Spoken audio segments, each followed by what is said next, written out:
I almost didn't go. That's the part nobody believes when I tell the story now. That 15 minutes before I walked into the iron skillet, I was standing in my kitchen with my jacket half on, seriously considering texting Dale and telling him something came up. Work, a headache, anything. I'd been on enough setups to know how they usually went, and she's in my sister's book club wasn't exactly a promising amount of information. But I went anyway. Habit, I guess. I'm one of those people who shows up early to things even when I don't want to be there, like my body's on autopilot and my brain hasn't caught up yet. The Iron Skillet was a small diner a few blocks from my apartment.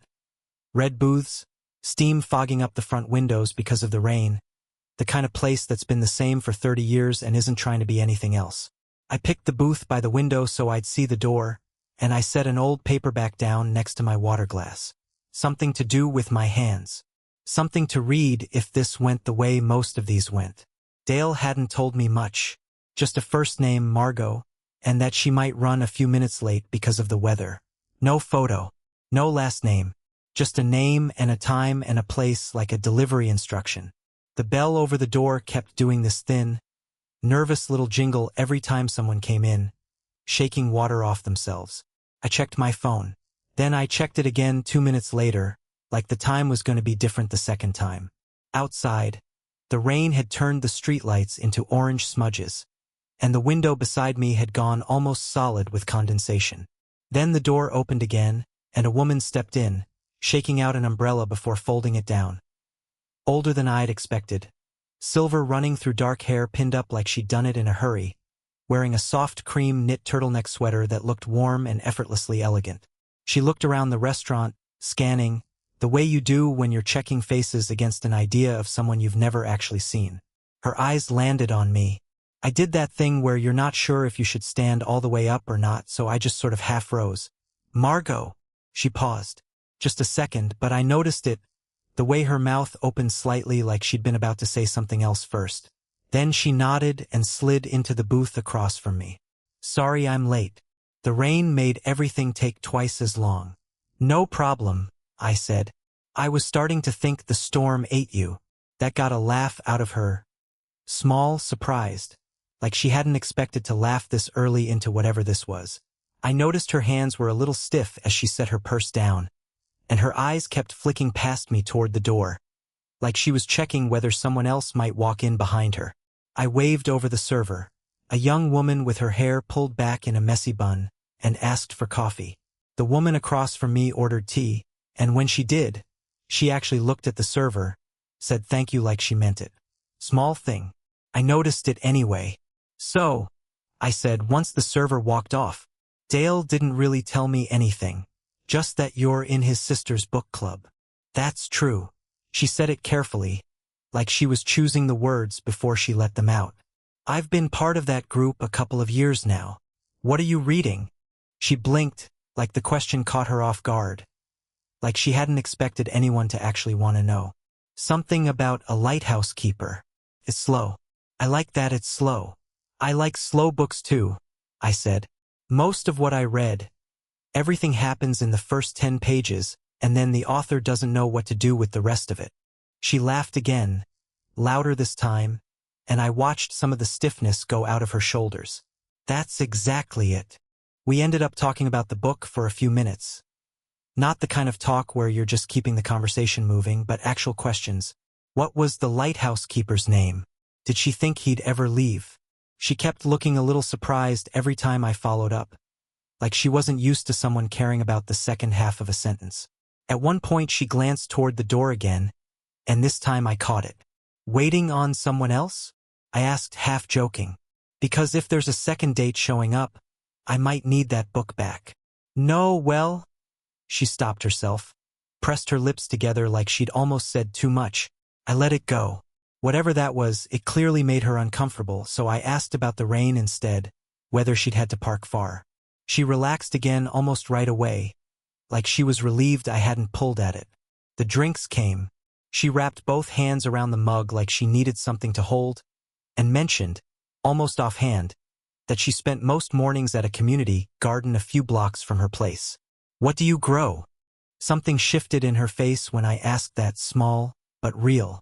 Her eyes lit up a little and she leaned forward an inch. Tomatoes, mostly, though calling them a crop is generous. Every year I tell myself this is the year I get it right, and every year the tomatoes have other plans. I laughed, and she kept going, told me about a raccoon that had basically declared war on her garden the summer before, how she tried 3 different fences before giving up and just planting extra, like a peace offering to the raccoon specifically. I sat there listening, and there was something about the way she told it, patient, a little self-deprecating, clearly proud of the garden even while complaining about it, that made the whole restaurant feel quieter. Like the rain and the clatter of dishes had faded down into background noise. Somewhere in the middle of that story, she thought, I'll tell him in a minute. She told me that part later. She didn't say it out loud at the table, but that's what was going through her head, and the minute kept slipping past her, swallowed up by one more question, one more laugh, one more thing she hadn't meant to say but said anyway. The minute never came. I asked the server, Priya, I'd read it off her name tag, how her night was going, and she watched me do it with an expression I couldn't place. Not surprise exactly. More like she was filing something away. You know her? She asked, after Priya headed off to grab bread. No, I said, but she's been on her feet for hours in a restaurant full of strangers during a storm. Feels like the least I can do. She didn't say anything to that. Just looked at me a second longer than felt normal. Like there was something written on my face she was trying to read. We kept talking. I told her about the worst book I'd ever finished. A 400-page mystery where the killer turned out to be a character who hadn't been mentioned once until the last chapter. She laughed so hard she had to put her tea down. One hand pressed flat against her chest like she was trying to keep something from spilling.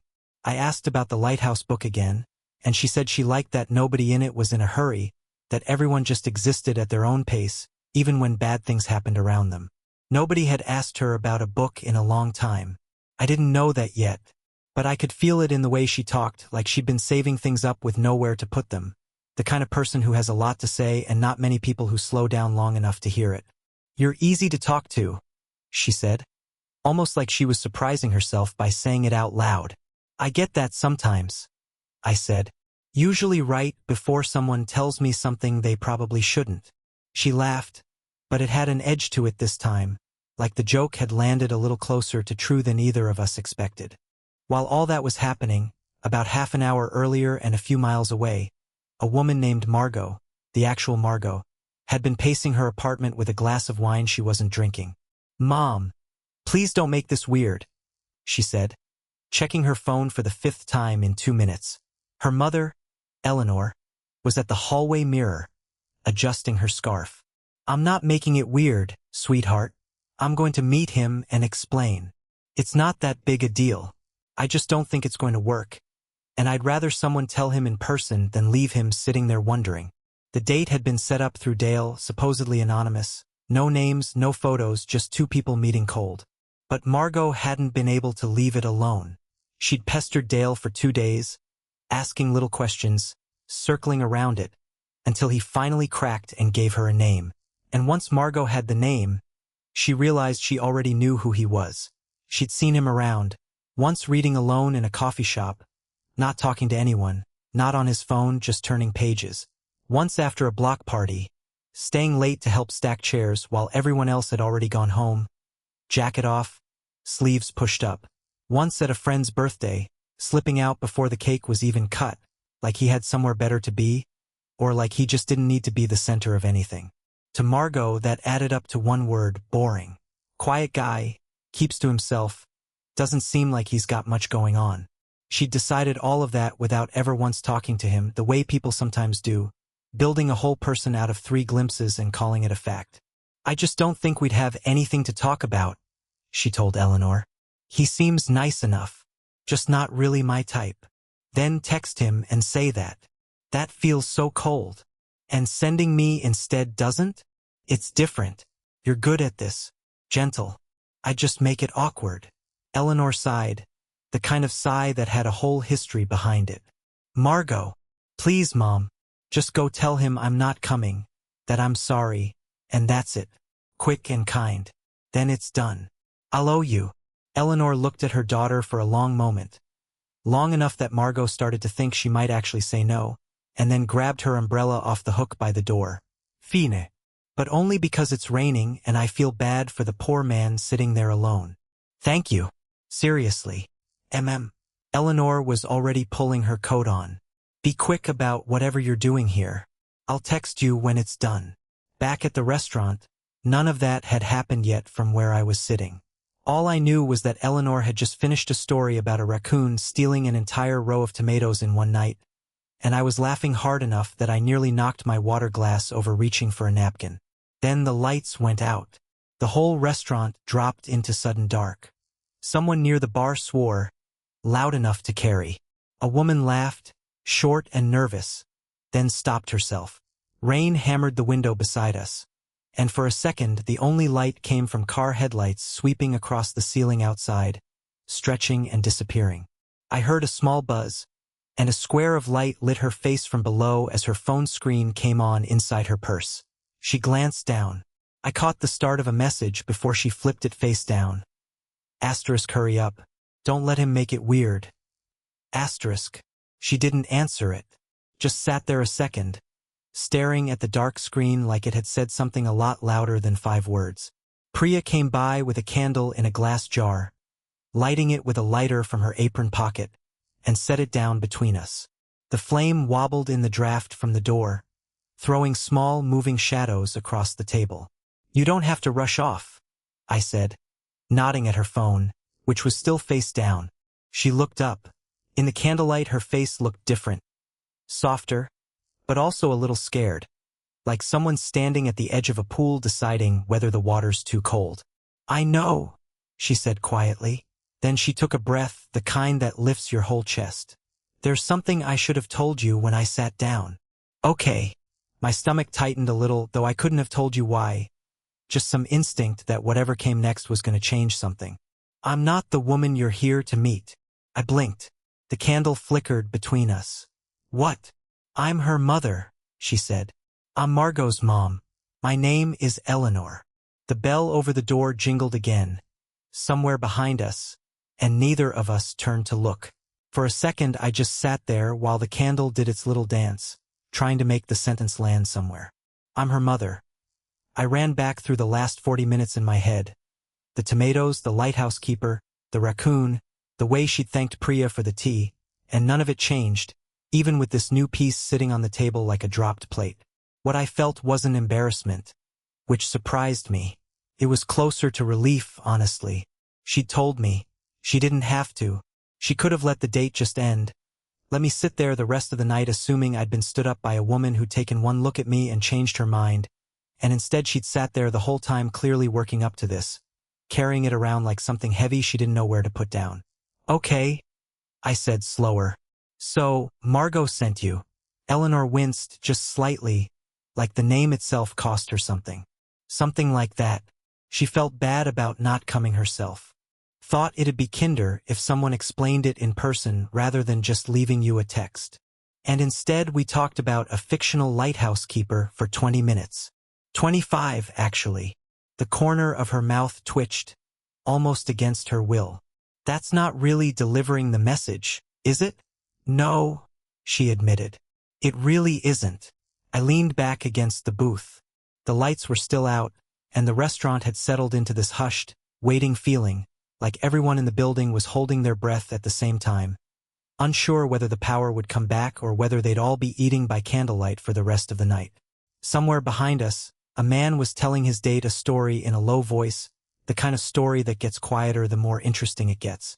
You could still go, I said. Tell her you did it. I won't say otherwise. I won't even tell anyone you stuck around for the bread basket. Your secret's safe with me. She didn't move, looked down at her tea, then back up at me, like she was deciding something. Neither of us said anything for a second, and the silence didn't feel as awkward as it probably should have. That's when the glass shattered. It came from the bar, a sharp crack that cut through the dim room like something breaking inside a wall. A man in a gray jacket was leaning over the counter, jabbing a finger at a folded piece of paper, while Priya backed away from him, one hand half raised like she was trying to calm down something that wasn't going to be calmed. She'd backed herself right up against a chair, and there was nowhere left to go.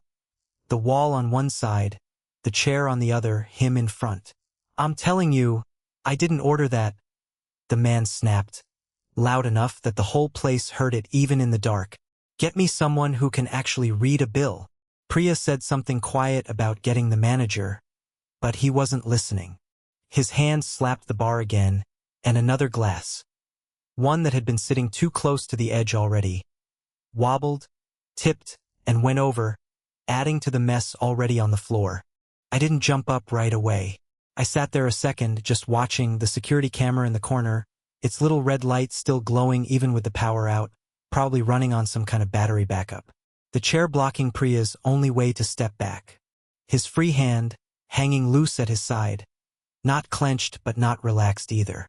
Eleanor's hand moved slightly on the table, like she'd started to reach toward me and then stopped herself. Then I got up. I moved through the restaurant without rushing, weaving between tables, and on the way past Priya's spot I hooked my foot around the leg of that chair and dragged it a few inches sideways. It scraped against the floor. Nobody really noticed except her. She slid through the gap I'd made and disappeared toward the kitchen door, fast but not running. The man turned toward me. Can I help you? Probably not, I said, keeping my voice flat, almost bored. The way you'd talk to someone complaining about the weather. I set my water glass down on the bar, out of his reach, and stood at an angle between him and the spot where Priya had been. Not close enough to be a threat. Just close enough that he had to deal with me now instead of an empty space. This isn't your business. You're right, it wasn't, I said. But you made it everybody's business when the glass broke. That's kind of how that works. A couple of people near the bar went quiet in a different way. Less scared now, more like an audience watching to see what happened next. You think you're funny? Not as often as I'd like. I nodded up toward the corner, toward the little red light. Camera's got a nice angle on you, by the way, even with the power out. Probably caught the whole thing. You, the glass, all of it. His eyes flicked up before he could stop himself, just for a second, and something in his face shifted. The anger was still there, but it had a crack running through it now, like ice that's about to give. You can sit down, talk to the manager about the bill, and probably leave with most of your evening still intact, I said. Or you can keep going, and tomorrow you can explain to whoever you tell the story to why you scared a teenager over $12 and a side salad. He muttered something under his breath, quieter now, the fight draining out of his shoulders. A woman with a wet towel over one shoulder, the manager, I figured, based on the keys clipped to her belt, hurried over from the back, and he let himself be steered a few feet down the bar without much more than a grumble. I picked my glass back up, took a sip, and walked back to the booth, weaving past the same tables, past the broken glass someone was already starting to sweep up. Eleanor was staring at me. You're bleeding. I looked down. A thin red line ran across the back of my hand, right where I must have brushed the broken glass moving that chair. I hadn't even felt it happen. Ha! Guess the glass got the last word after all. She was already digging through her purse. Sit down. Put your hand on the table. Yes, ma'am, I said, and did exactly that. For a second, neither of us moved. The restaurant had gone quiet in that way places do right after something loud happens. Not silent, but careful, like everyone was pretending they hadn't been watching. Behind the bar, the manager was still talking to the man in the gray jacket in that low, steady voice people use when they're trying not to make a thing obvious. Priya had disappeared into the kitchen, and through the little window I could see her leaning against a shelf, taking a breath. Eleanor was staring at my hand like it belonged to someone else. You're bleeding, she said again, like the first time hadn't fully landed. I noticed. Small world. This isn't funny. It's a little funny, I said. Not the bleeding part. Just everything. The lights, the glass, the part where you told me you're not actually my date about 90 seconds before all this happened. It's been a busy 10 minutes. She didn't laugh, but her shoulders loosened a little, like she'd been holding them tight without realizing. Sit down, she said, firmer now, pointing at the booth. Put your hand on the table. Palm up. She found a packet of bandages in her purse, the kind teachers and moms always seem to carry, like they're issued at birth, and got it open on the second try. The lights flickered back on overhead right as she leaned over my hand, warm and yellow, and she barely seemed to notice. She was too busy cleaning the cut with a napkin she'd dampened in her water glass. Turning my hand to get a better look. "It's not deep," she said. "That's good to hear from someone who isn't a doctor." She almost smiled, pressed the edges of the bandage down with her thumb. It landed a little crooked. Neither of us mentioned that. By the time she let go of my hand, dessert had arrived. Chocolate cake, 2 forks, melting at the edges, the kind of thing that gets forgotten in the chaos and shows up late like it's apologizing for the wait. We ate slowly, the restaurant settling back into its normal noise. Dishes clinking, someone laughing too loud at the bar, the rain still going outside but softer now. "Can I ask you something?" I said. "You can ask. I make no promises." "Fair enough." I cut into the cake. "What's it like, being the one who gets sent to do this kind of thing?" She was quiet a second, like she was deciding how honest to be. "It's not the first time. Not exactly this, but things like this. Since my husband passed, I sort of became the person in our family who handles things. Calls people back. Smooths things over. Explains one person to another so nobody has to do it themselves. That's a lot to carry." She looked down at the napkin in her lap, folded it once, then again. "I suppose it is. I don't usually think about it like that. It's just what I do." I didn't say anything right away. Just let it sit there because it felt like the kind of thing that didn't need a quick answer. That's when the bell over the door rang again. A woman walked in, shaking rain off an umbrella the same way Eleanor had almost an hour earlier. Dark hair, damp, scanning the restaurant the way you do when you're looking for one specific person. Eyes moving fast, like she'd already decided what she was going to say and just needed to find a face to say it to. Her eyes went past the bar, past the booths, and landed on her mother, sitting across from me, laughing. Margot stopped walking for a beat. I saw it. Her whole posture changed, like someone hit pause on her and let go a second later. "Mom," she said, coming over quickly. "You're still here." Eleanor looked up, and something in her face shifted. Not guilty exactly, but caught, like a kid found somewhere she wasn't supposed to be. "Margot." "Yes, I am." Margot's eyes flicked to me, then to her mother, then to the half-eaten cake, then to the bandage on my hand. She seemed to be doing math fast and not liking the answer. "What happened to your hand?" she asked me, before she could stop herself. Long story. Short version. A man yelled at a waitress, a chair got moved, a glass broke, and I lost a small fight with the glass. Margot blinked, clearly not expecting that. "Okay, that's okay." She turned to her mother. "Mom, can we talk? Outside? Maybe? In a minute." "Mom." "In a minute, Margot." Eleanor's voice wasn't sharp, but there was something steady under it I hadn't heard before. Margot pressed her lips together. The same gesture Eleanor had made earlier, and I noticed, watching the two of them, how much they looked alike. Not just their faces.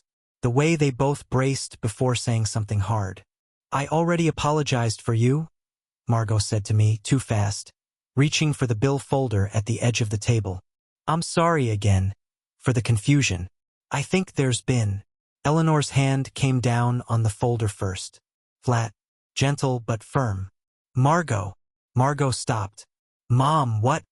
Eleanor held her daughter's gaze a moment, then back at me. Her cheeks colored slightly, the way someone's does right before they say something they've been thinking but haven't said out loud. She laughed, soft, almost disbelieving at herself. "You know," she said slowly, "if my daughter doesn't want the date." She shook her head, just slightly, like she was clearing it. "Why don't you take me out instead?" The restaurant noise seemed to drop away for a second. I heard the rain against the window, a fork clinking somewhere behind us. Margot's mouth opened, then closed, no words arriving in time. I looked at Eleanor, really looked, at the candle still flickering between us, at the crooked bandage on my hand she'd put there 20 minutes ago, at the woman who'd told me about raccoons and tomatoes and lighthouse keepers before she'd even told me her own name. "I'd like that," I said. Margot stood there a few more seconds, glancing between us like she was waiting for someone to admit it was a joke. When nobody did, her mouth opened again, and for a second I thought she'd argue or laugh or both at once. Instead she just looked at her mother. Really looked, the way you look at someone you thought you knew completely and suddenly weren't sure about. "You don't even know him," Margot said quietly, but it wasn't angry, more like a question she was asking herself. "No," Eleanor agreed. "Not really. Not yet." "That's not exactly reassuring, Mom." "I know." There was something almost amused in it, like she was surprising herself as much as anyone. "I'm aware of how this sounds." Margot looked at me one more time, and I gave her the smallest shrug I could manage. The kind that meant I don't fully understand this either, but here we are. Whatever she saw in my face seemed to settle something for her, at least a little. "Okay," she said, quieter. "I'm going to go." She turned and walked back out into the rain, leaving us with the cake. Through the window I watched her stand under the awning a moment, pulling her umbrella back open, glancing once more through the glass before walking off down the sidewalk. Eleanor watched her go too, and didn't look away until Margot disappeared around the corner. "She's going to have questions," Eleanor said, turning back. "I'd guess so. For what it's worth, I have a few too. Such as what happens now? Do we just finish the cake and pretend the last 10 minutes didn't happen?" Eleanor picked up her fork, looked at the cake, then back at me with something steadier in her face than I'd seen all night. "I think we finish the cake and figure out the rest as we go." "That sounds reasonable. I have my moments." We sat there a while longer, the restaurant slowly returning to normal, the manager finishing up with the man in the gray jacket, who left without more trouble, and Priya coming back out, looking steadier. She passed our table and gave me a small nod. I nodded back. Outside, the rain had softened into a mist, and the streetlights had that soft, blurred look that comes after a storm starts to let go. Eleanor told me later she barely slept that night. She said she lay in bed replaying the whole evening. The storm, the lights, the broken glass, the bandage, and then the question, the one she'd asked almost before deciding to ask it. Like her mouth had moved faster than the rest of her could keep up with. By morning she still wasn't sure if it had really happened or if she'd dreamed the whole thing out of boredom and bad weather. She checked her phone twice before getting out of bed, half hoping there was nothing there, because then she could decide it had all been some strange dream and go back to her normal life. There was a message. I'd sent it the night before after I got home. Just a short line saying it had been a strange and good night, and that I hoped she got home safe. She read it 3 times, same as I'd read hers. Margot found her at the kitchen table the next day, staring into a cup of tea that had gone cold without her noticing. "So," Margot said carefully, sitting across from her, "what exactly happened after I left?" "I stayed." "I gathered that. I mean, what does that mean? Is this a thing now?" Eleanor didn't answer right away. She curled both hands around the cold mug, the same way she'd held the warm tea the night before. "I don't know yet, but I'd like to find out." Margot sat back, arms crossed. Not an angry kind of crossed, more like someone trying to hold their own thoughts still long enough to look at them. "He seemed fine," she admitted, like the word cost her something. "When I walked in, you two were laughing. I haven't seen you laugh like that in—" She stopped herself. "In a while," Eleanor finished gently. "I know. I didn't mean it like a bad thing. I know that too." Margot looked down at the table, tracing a circle on the wood with one finger. "I just feel weird about it. Not because of him, really. More because—" She paused, searching for the words. "I never thought about you going on dates. Or wanting to. I don't know why. Probably not fair." "It's all right," Eleanor said. "I hadn't thought about it much either, until last night." Margot didn't push further, though her eyebrows said plenty, and after a moment she got up, rinsed her cup, and headed back to her own apartment. That evening my phone buzzed. A message from Eleanor. Not about the date, not about the confusion, just one line. Asterisk, hope your hand is feeling better. I may have over-bandaged it. Asterisk. I read it 3 times. No explanation needed, no apology, just a small, ordinary kindness, the kind that stuck with me more than almost anything else from that whole strange night. We texted back and forth for a while, and ended up making plans for the weekend. She suggested a bookstore downtown called The Quiet Page, tucked between a bakery and a dry cleaner on a street I'd walked past 100 times without ever going in. When I got there Saturday morning, I was a few minutes late. I'd stopped to help an older guy on the sidewalk whose shopping cart had locked sideways, and by the time we'd wrestled it straight, I was jogging the last block.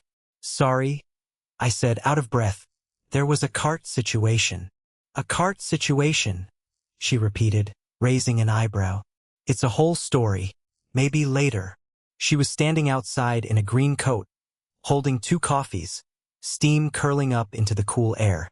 She held one out. "I didn't know how you took it, so I got it plain. You can fix it up inside if you need to." "Plain's fine. Thanks." "You're welcome." She looked at the door, then back at me. "I almost didn't come." "Yeah." Sat in my car about 10 minutes trying to decide if this was a sensible thing to be doing. "And the verdict?" "Still deciding." She was smiling when she said it, and pushed the door open before I could answer. Inside, it smelled like old paper and fresh coffee from a counter in the back. The shelves were close enough you had to turn sideways to pass someone, with handwritten signs everywhere. Staff picks, local history, and one that just said books we couldn't part with. We wandered the aisles slowly, picking things up, putting them back, reading first lines out loud. At one point, Eleanor pulled a worn paperback off the shelf. Faded cover. "This was one of my husband's favorites," she said. "I haven't thought about it in years. Do you want to get it?" She looked at it a moment, then put it back, gently, like she was setting something down rather than putting it away. "No. I think I just wanted to see it again." Near the back, she picked up a battered kid's book with a cartoon raccoon on the cover, wearing a tiny graduation cap. "This feels relevant," she said, holding it up. "Given the raccoon situation in your garden, yes. Very relevant. I'm getting it. For research. Of course." We ended up in 2 mismatched armchairs by the back window, coffee between us, a stack of magazines neither of us touched. Outside, the rain had finally stopped, leaving the sidewalks damp and shining. "Can I ask you something?"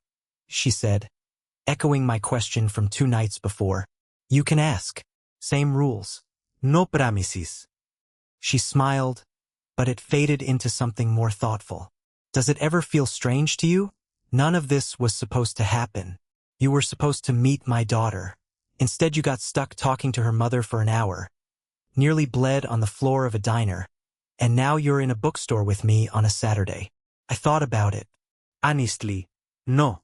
Feels like exactly what was supposed to happen, just not how anyone planned it. She looked at me a long moment, not searching anymore, just resting there. "People stop seeing you, you know," she said quietly. "Once they decide what role you play. Mother, widow, the one who handles things. Nobody really sees you. Just the job." "I see you," I said. "Just you.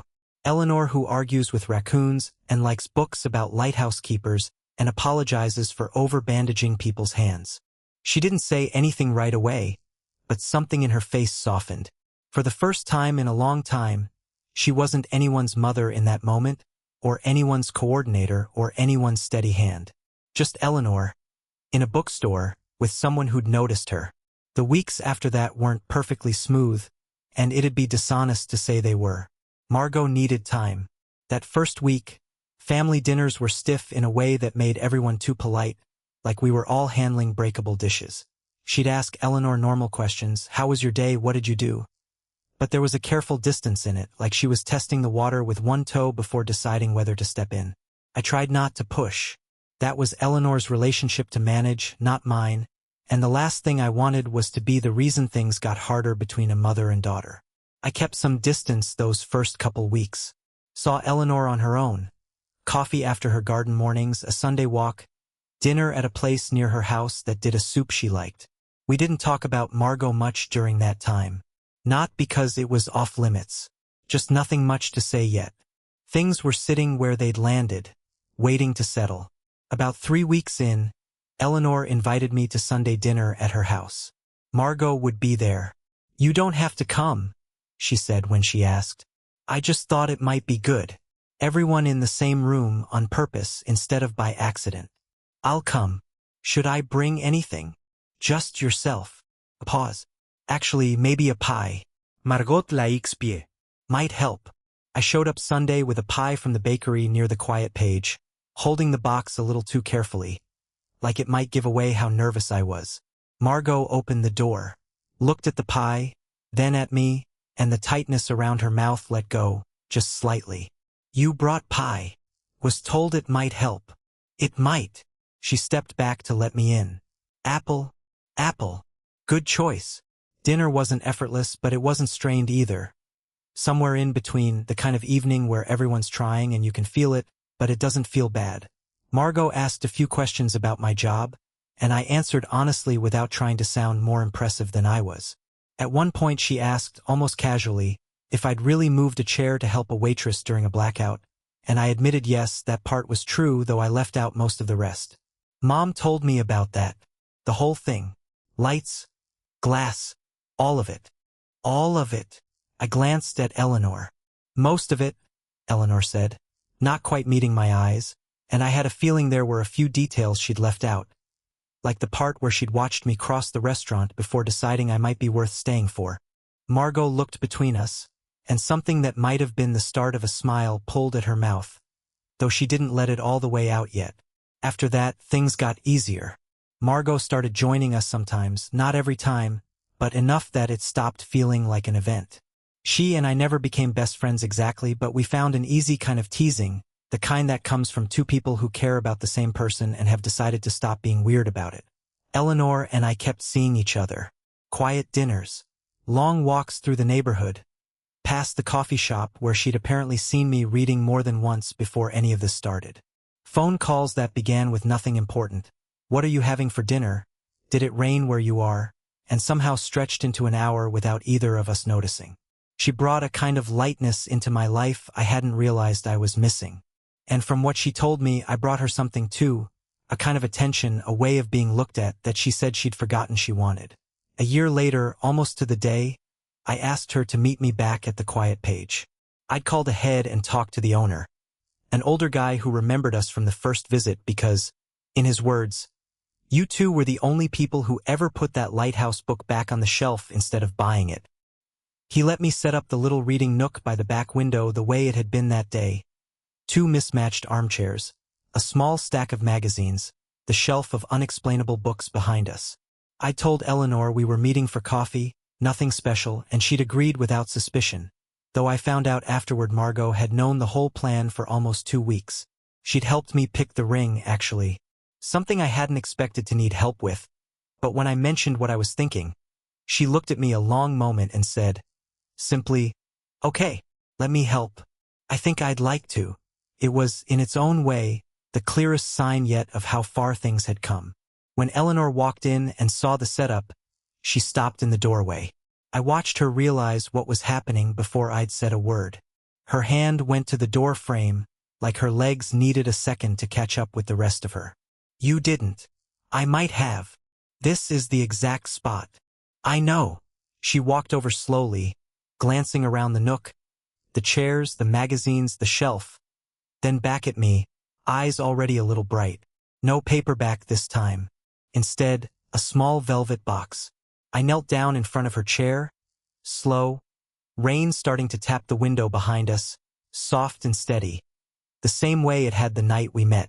You came here that night meaning to send me away gently, I said. Instead you stayed, and I think part of why is that, for one evening, you got to just be Eleanor, not anyone's mother, not anyone's steady hand. Just you. I'd like the rest of my life to be about that. About you being exactly who you are, with someone who notices. Her eyes filled before I even finished, and she was nodding before I asked the actual question. Both hands pressed to her mouth like she was holding something in that didn't want to stay there. Yes, she said, before I got the last word out. Yes. I slid the ring onto her finger, and she pulled me up by the front of my jacket, laughing and crying at the same time.